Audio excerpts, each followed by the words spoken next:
Good morning. It's Monday and it's the Monday Live. The day is a little bit, time is a little bit different than the usual.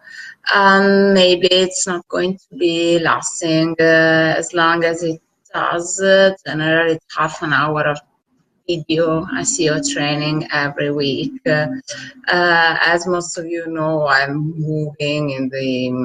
I'm right in the middle of moving, so it's quite a complicated moment.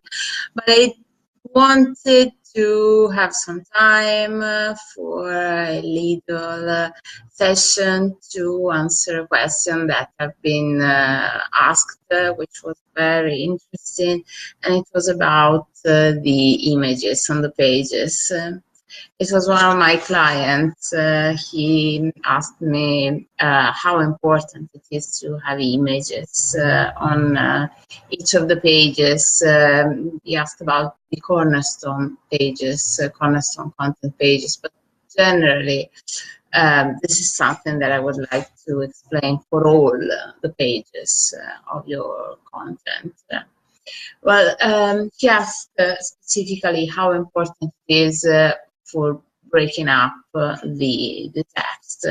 Well, yes, it is important to split up the body of content, the text that we have, also because now that we are reading so much online, our attention span has become always shorter and shorter. So if it's a long block of text, it can seem very daunting, so people might really don't want to read it or to check it. So in case this is one of the advantages, have some images to break up the content. And it's not just the only advantage. So the answer to the question is yes, it is very important to add some images. And it's not even too difficult to find some. Even if you don't want to pay for copyright images, there are some websites which you can access and you can get free use free copyright images. Websites like Pixabay, or there are some more. You can try and find something, and if you don't want to have something that anybody else could have, even your competitors, then you can personalize it a little bit, and it's really not difficult to create something unique and catchy with images. There is a program, an online tool, which is becoming extremely popular because it's very easy to use, and I truly recommend to try and become a little bit familiar with it. It's called Canva, and with it you can create some kind of graphic change to the images. You can add some words on it. You can, with it, create, for example, the covers for the posts of your social media. You can create actually images that you then will be posting on Instagram. I don't know if, for example, some of you are following my Instagram channel. I hope so. If you don't, please let's get in touch. And well, it can be an example, for example, just to give you an idea, because sometimes people ask me, how can I use such a visual kind of social media when my business is not visual at all? I don't have any visual products. Now try and imagine my own products, SEO, search engine optimization products, they're not visual at all. Yet I have a channel, yet I have a lot of interaction on the channel. I'm just struggling to find time in this moment because it's complete madness, everything around. But yes, when I'm not under the water and the snow, I can create very easily some images, because generally it starts from the idea that you want to transmit, and I make sure, but my mission is to try and make SEO a little bit more popular, easier to understand, more possible for everybody to understand basic concepts of it. So I try and use some snippets, some sentences which I would like people to think about.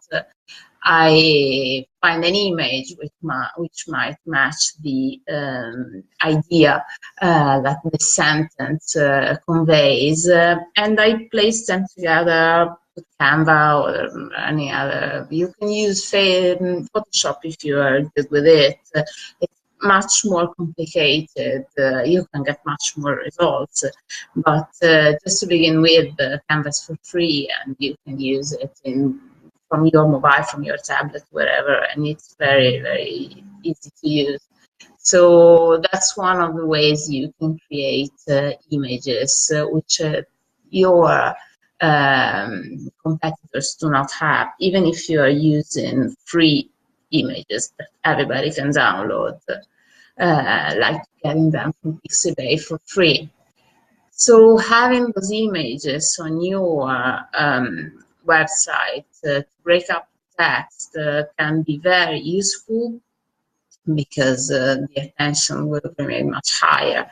It's been proven that the pieces of content which have visual elements on them, they have an increase, making some A/B testing before and after adding some visual elements to them.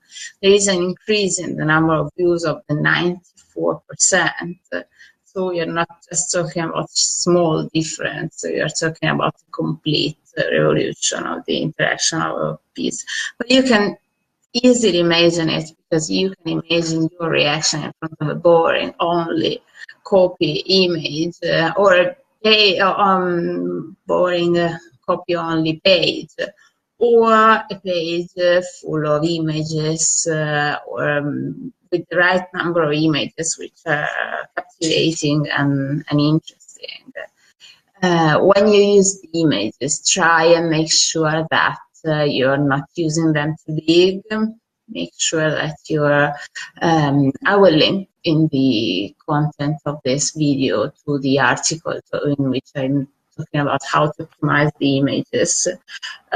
Make sure that you're not loading too big images, otherwise it will slow very much the performance of your page.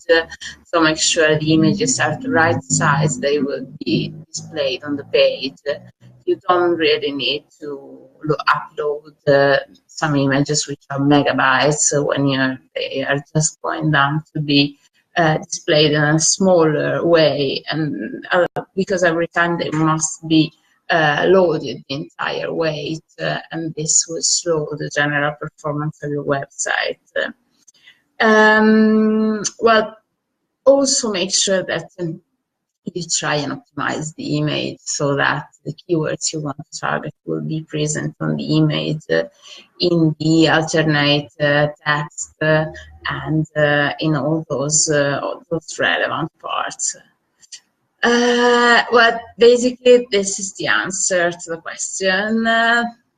Do use image, make sure you're optimizing them as much as you can, and make sure that you check the interaction of people with them. So make sure that you try and play a little bit with testing on your site, and you see how things will change and improve once you've modified an image, once you've placed a nicer one. How does the overall impression change?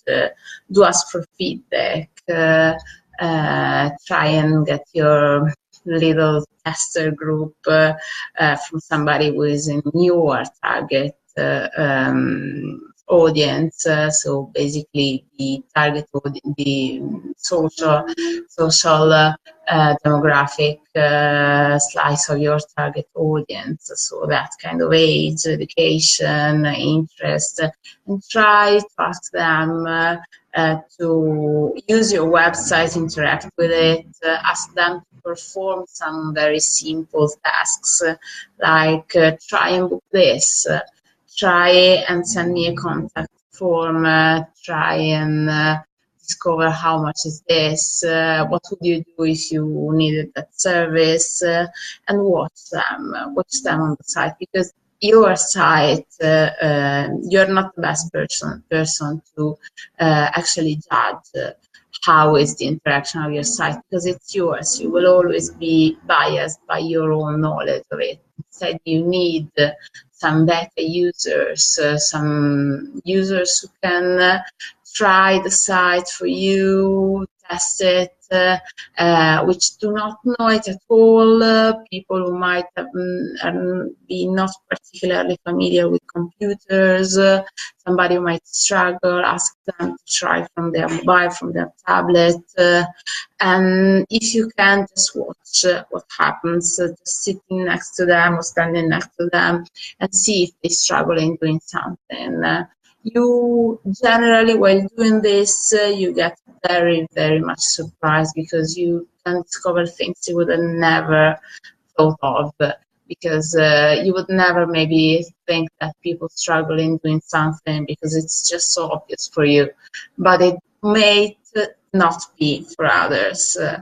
And ask them for opinions, ask them what do they like more, what would they change, what would they need. They're really precious, so if some of them can help with that, just don't be scared of their answer, because sometimes we might be scared of doing this because we might tremble at the only idea that, okay, now if they tell me that this is not easy to use, I need to remake it all.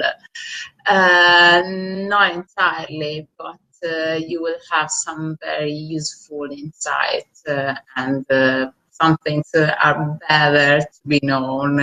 It's much better to know if something is not easy to be used, because you might lose some extra money, some business opportunities, some conversions, so it's really worth changing things if they will help your prospective users.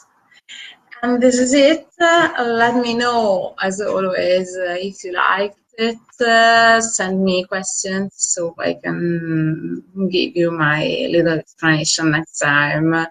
And once again, share those videos. This will be uploaded in the YouTube channel, in which you can see all the replays of all the previous videos that we've been making so far.